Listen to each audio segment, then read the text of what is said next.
How to fully use embeds on Discord. What can you put inside them? And what actually works? MasterBot Basics, Part 5. Now, go to masterbot.gg. But first, follow this profile so you don't miss the next build. Drop your command ideas in the comments. Chip is writing the to-do list. We're already inside the builder. Add a send message node. Click it. Then in the sidebar, click plus message. Now click add embed. Right away, you can see the limits. Up to 10 embeds, with a combined limit of 6,000 characters. I don't need all of these, so I'm deleting them. Here's the message I prepared earlier. To see what it looks like, turn on Preview. The preview appears right next to your settings. Or open Modal mode if you want a larger view. Fields marked in blue require a URL. You'll also see quick options you can select with one click. Next, author name. Below that, we have title. As you can see, it appears as the embed heading. Then we have thumbnail. That's the small image displayed on the right side of the embed. Below that, description. You can format this text with Discord Markdown. I already made a video about that, so go find it if your formatting still looks tragic.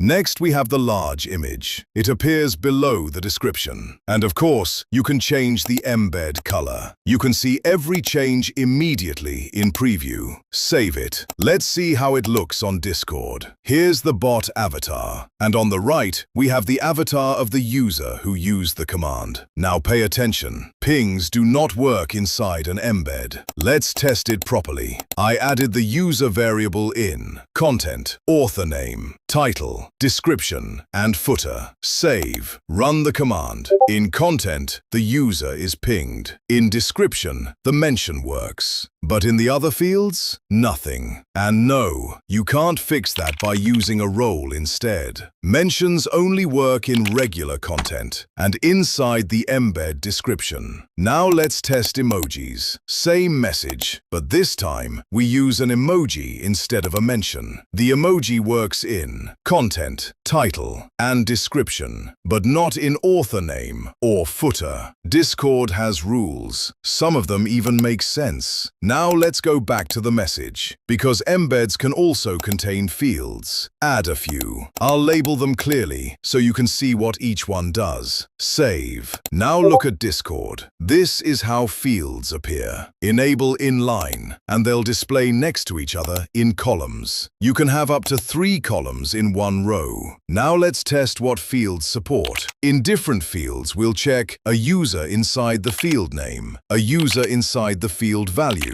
an emoji, and a role mention. Save. Run the command. Here are the results. A user mention does not work inside the field name, but it does work inside the field value. Emojis work in both the name and the value. A role mention only works inside the value. So remember, content and description support mentions. Field values support mentions too. Titles, author names, footers, and field names? Not happening. Now you know what every embed section does, and which Discord formatting actually survives inside it. Questions? Drop them in the comments. Learn something new? Follow this profile. Happy automating!